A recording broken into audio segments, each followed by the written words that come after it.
Hello, friends. It's John Clanter of episode 178 of Shadow and Flame of Magic, the podcast. And we are going to review Exceptional X-Men 9, X-Men Go 13, and the rest of the books that came out last week. So let's get into it. So, Exceptional X-Men 9, my favorite current ongoing series. So, Magic gives its run for money. And this issue, we get the team versus Mr. Sinister. And it opens up with Kitty trying to call Nina, which immediately made me try get worried about if Sinister has her as a captive or if she's actually a brood mare in the waiting. And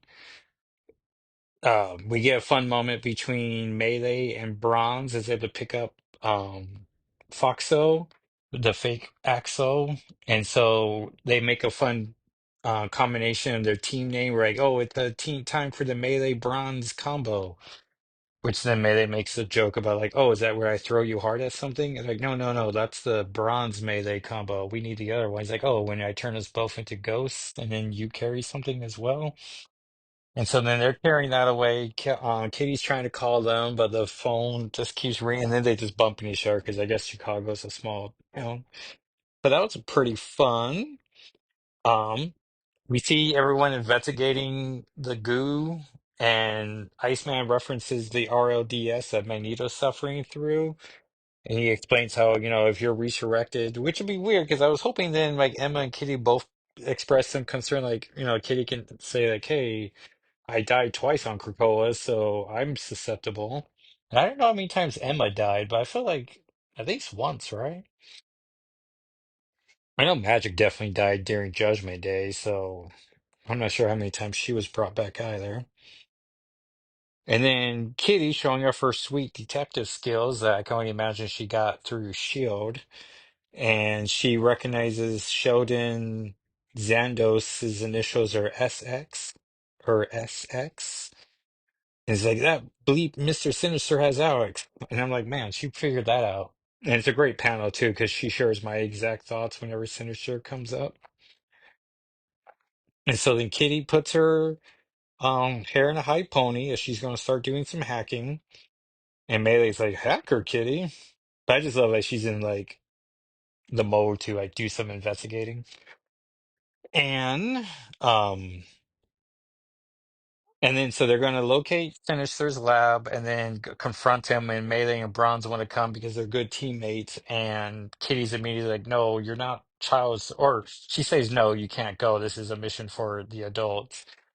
Because I love that it just shows like, yeah, Kitty's not training child soldiers, she wants them to be comfortable with their powers and life skills, as opposed to like Rogue's team, who she immediately took into danger multiple times, and danger finds them. Which maybe is a little naive on Katie's part, like, oh no, you can't keep them safe at all times. But here they can't keep them safe. And um, then we see Kitty, Emma, and Iceman as they're phasing through the building, trying to get to Sinister's lab. And there's a very cute panel of them all holding hands, so like Kitty holding Emma's hand, who's holding Bobby's hand. And it's a very practical, like, otherwise we're gonna do hold like touch like hold each other's shoulders as you walk through. Like it's very practical, but also a very cute image. And then a fake Bobby shows up and tells Bronze, well, we don't know it's a fake Iceman yet, but he tells Bronze, and man, even as you're flipping the pages, you're like, wait, that doesn't make sense. But it's like, well, maybe Trouble is, and it's a storytelling element, but nope, it's a fake Iceman.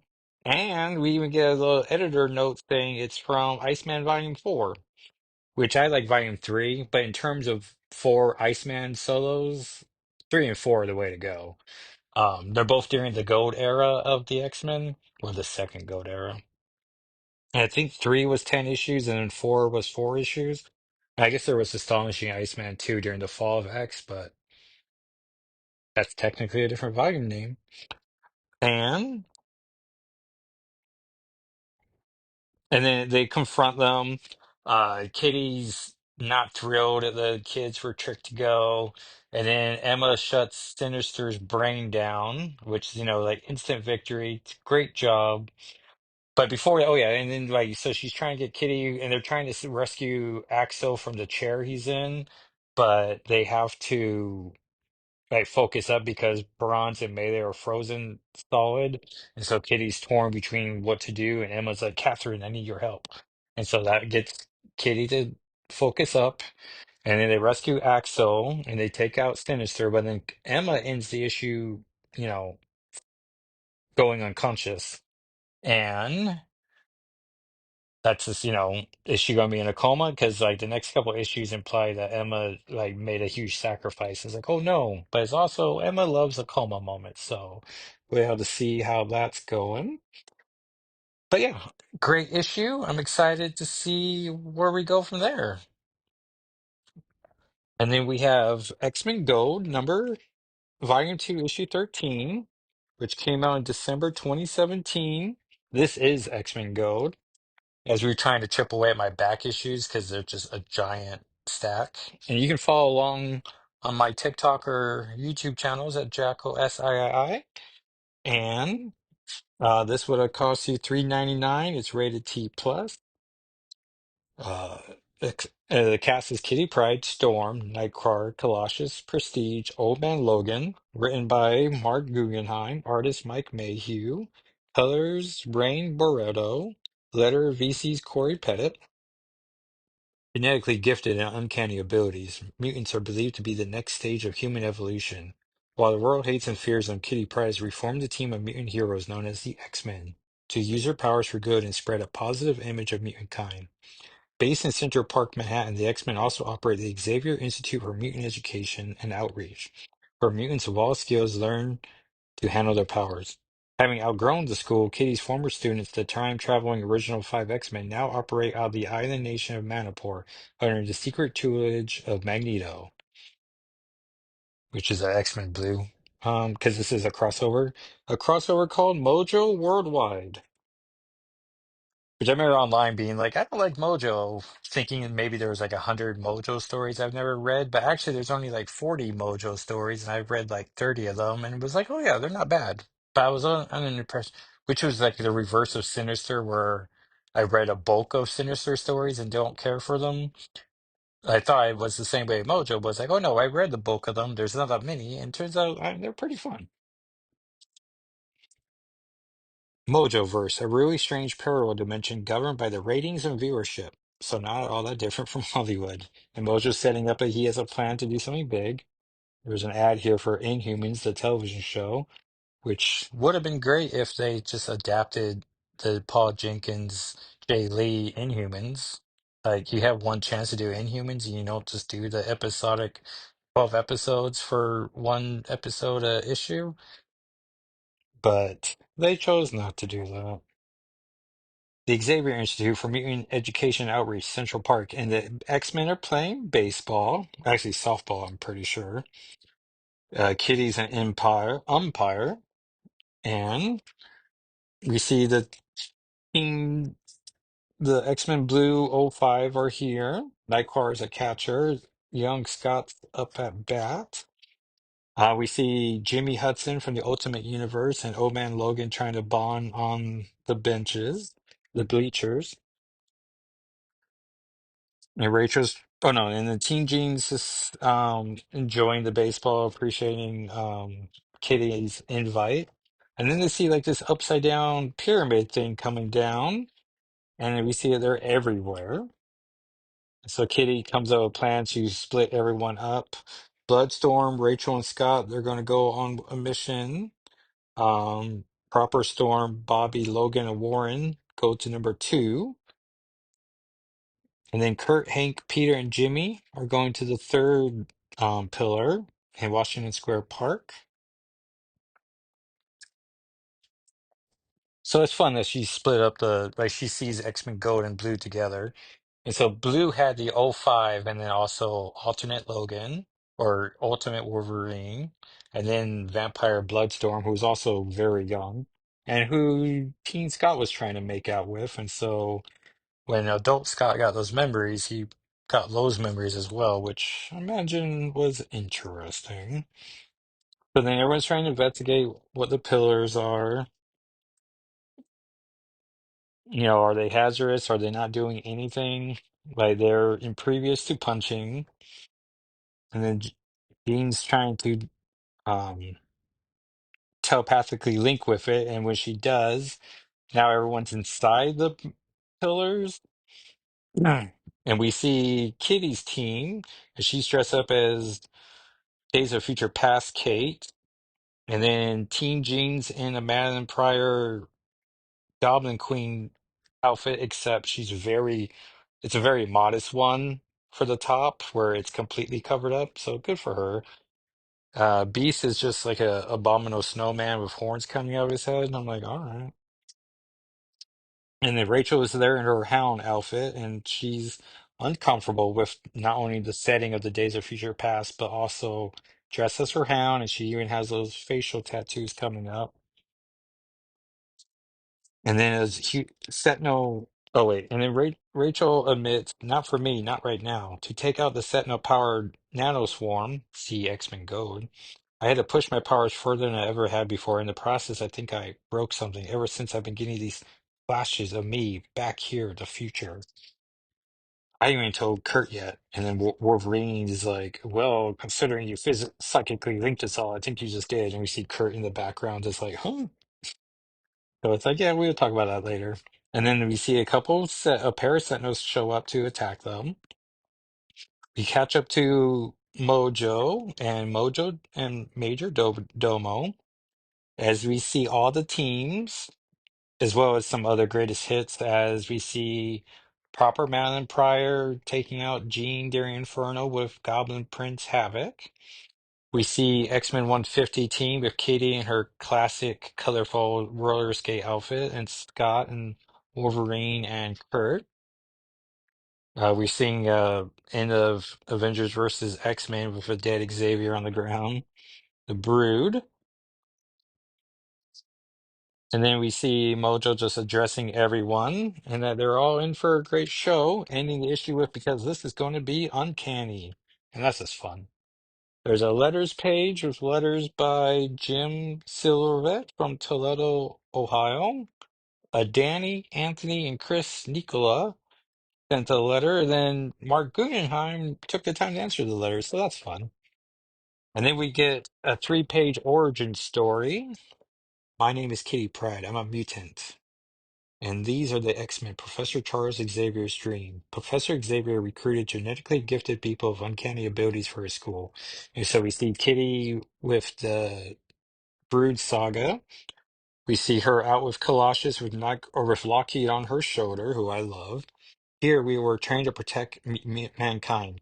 Some consider this the next stage of human evolution. Then they're fighting a Sentinel, and she's in her blue Excalibur outfit. Others believe we were an abomination and needed to be wiped off the face of the earth. And then we see her in the X-Men 35th era anniversary era, which is one of my favorite eras. It's also the first monthly books, X-Men titles I was buying at the time. Over the years, we have formed many teams, fallen apart and reformed again. I went from student, as she's now training the O 05 during the all-new X-Men. And then there's magic behind her, which is fun. Then we see a future Days of Future Past Kate to teacher, and now it's fallen to me to keep Xavier's dream alive, no matter what stands in its way. And then we see the current cast of X-Men Gold. And this little backup was written by Robbie Thompson, Mark Bagley, penciler, one of my all-time favorite spider artists. Number one would be Sal Buscema, of course. And then two, I don't know, Mark Bagley, I suppose. And then three would be John Romita Jr. Now I'm trying to think of a fourth one for a Mount Rushmore of spider artists. Um, I feel like there's one I want to say besides Steve Ditko, but if we're going to do Mount Rushmore, I feel it's pretty solid. Inker Andrew Hennessy, colorist Chris Sotomayor, letters VC Corey Pettit. And so yeah, that's X-Men Gold, Mojo Worldwide Part 1. And I want to say this is the last Sunday of May. Yeah, because the 30th is Friday. So, um, once you have a kid at school, like you really start learning your future dates. And so I bought some. comics on eBay through mycomicshop.com because I was feeling horrible about not having doing an Ironheart cross event. And so last and like when I was buying comics for the upcoming year in like November, October, I saw Ironheart on the schedule. I was like, well, I don't have any comics of Ironheart and they've never crossed over, so sorry. And then I noticed a couple months ago or earlier in the month, League of Comic Book Geeks, which I love that website because I found a way around to figure out how to sort by character appearances. So otherwise, I was doing a complicated like Wolverine was character 68, and so you can force the hyperlink to go to all those Wolverine appearances in your collection. But then it turns out on the right side, and I'm using my hands here, so you can't even see it. But unless you are watching, then hello. Um, on the side, you can actually do creators and then characters. And there's some other filters you can use. But I type in Ironheart, and then, of course, it said zero. But then I went to Travis Thurman's Marvel Appearances guide, type in Ironheart, and then just literally went through all like I think there was 9 pages of links and figured out which issues, and then I treated myself to because I was like, well, how can I get some books under 20? And I've been mad at myself for like spending so much money on eBay, like foolishly, or like buying like, and I usually have a budget of like $10 per book, including shipping. And then I realized with my comic shop allows you to add to your cart, and this is, hashtag not sponsored, but if you go to one seller and then group up, then you save on shipping. And I was like, I should have been doing my comic shop this entire time because I went to Mile High's website and then went to my comic shop. Oh, no, and then I tried to go to my comic shop's website, and then for whatever reason it was blocked or it wasn't loading. So I was like, well, let me go on eBay. And then I went through like my entire wish list of like 40 comics, and there's so many on my wish list now that are like 270. I'm like, oh man, if I spent $20 a month, I could like chip away at this like a good deal. And so I was like, well, if I can find these four, I'll do it. And so I'm hoping they come in. eBay's tracking says they'll be here by May 27th. So I'm like, all right, let's cutting it close. But ideally, and then you follow me on TikTok and YouTube, you'll see when I get those books in. So that's something to look forward to. But yeah, so I'm ideally going to do a June Ironheart month. Plus, that trailer looked great. And there was a part where I was like, well, what if I did the hood? And I was like, I really don't want to do the hood.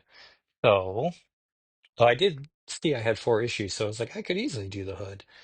Um, but then I was like, well, let me try Ironheart proper. And I was like, and then I've been having this itch of like, I want to buy some comics. And then there's these three variant covers I want to get with two of them involving the aliens property, and then one with Planet of the Apes. So I'm like, well, this could be my next purchase. And so, yeah, and then with shipping, I think it's like $7. So I'm like, well, seven shipping, $9. I'm like, yeah, that's under 20. We should be able to do that. And so, yeah, I'm looking forward to that. So, plus it makes that sweet content. So yeah, I'm excited about the prospect of chipping away at my wish list, especially as there are variant covers in my mind. I'm like, oh, they're gonna be like $15 to $20. Especially as each year you go past the printing comic and how, arguably they just get more and more expensive. But, I think within comics that are within the last 3 years, they're probably like, yeah, we got a bunch of these, let's sell them. But yeah, and so let's see what else came out this week. Oh, it was only Spider-Man Wolverine 1. So that was pretty solid issue. There was a moment where Omega Red and Kraven attack Wolverine and Spider-Man, which I'm like, oh hey, they're two Russian enemies. That's fun. How have we never had this pair up before? It's like, oh well, Kraven was dead for decades, so that probably hurt Omega Red's chances, and he was probably on ice. So yeah. And then it turns out Mysterio is behind everything. And then Mysterio forced Spider-Man to do a bunch of Wolverine milestone moments.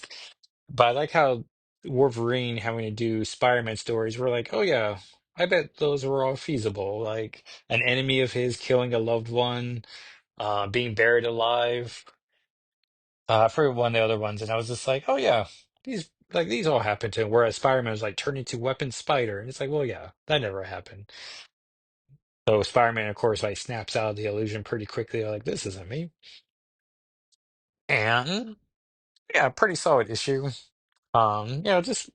Just just a fun action comedy romp. So yeah. And then upcoming week, we have 8 books. We're gonna have Wolverine and Kitty Pryde 2, which I really like issue 1. Magic 5 with her and Danny, which love that immediately. Uncanny X-Men 15, which is gonna be the Dark Artery storyline going on. Maybe we'll learn more about Ember, which I'm already hoping Ember's still a good boy, a good horsey boy. Number 4, Doom's Division 3 with Karma and Sunspot teaming up, and hopefully they can turn Tiger Division back against Doom. Cable Love and Chrome 5, the final issue. 6, Rogue Savage Land 5. 7, Giant Size X-Men 1, which I'm on the hook for Age of Apocalypse, Giant Size Age of Apocalypse, which is going to set up the Age of Apocalypse, or the what is it called? The X-Men of Apocalypse? Yeah. Which I'm like, all right. But by the time where you get that issue, oh no, we should be able to still pre-order it for DCBS. Um, Hashtag not sponsored there either, though hashtag would love a sponsorship. Uh, where did I leave off? Oh yeah, Giant Size X-Men 1. So I'm gonna get Giant Size Age of Apocalypse, Giant Size House of M, which has Lockheed on the cover, and Giant Size X-Men 2, this also has Lockheed on the cover, and Kitty in her exceptional look outfit. So I'm like, perfect. And then Deadpool Wolverine 5, which I like flipping through the pages for that sweet Joshua Cassara artwork, but I don't know. It's Deadpool, it's Strife. It's just losing me a bit.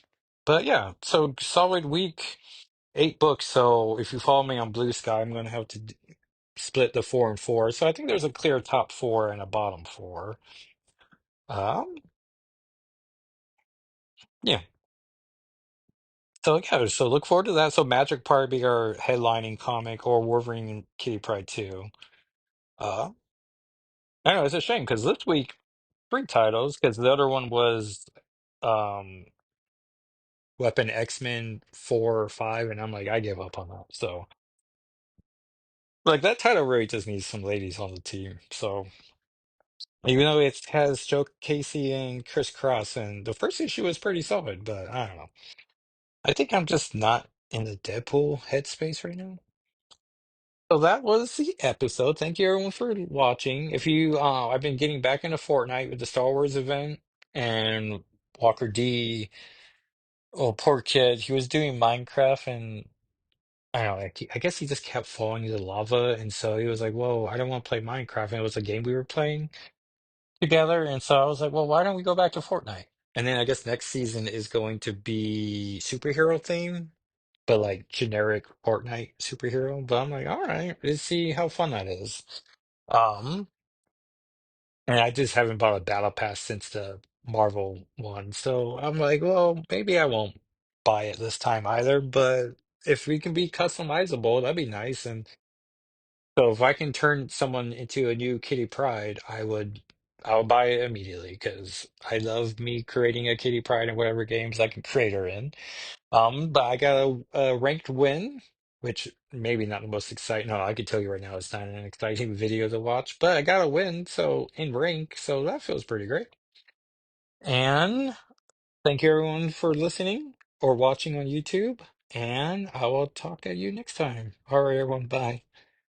Oh, and if you follow the podcast on socials, SNFWM, I'm going to post 4 images from here, which I'm tempted to just do an image from the main story and then the entire 3 um backup feature. But yeah, that'd be on Instagram, Blue Sky, and Twitter. All right, everyone. Well, thanks, and talk to you next time. Bye.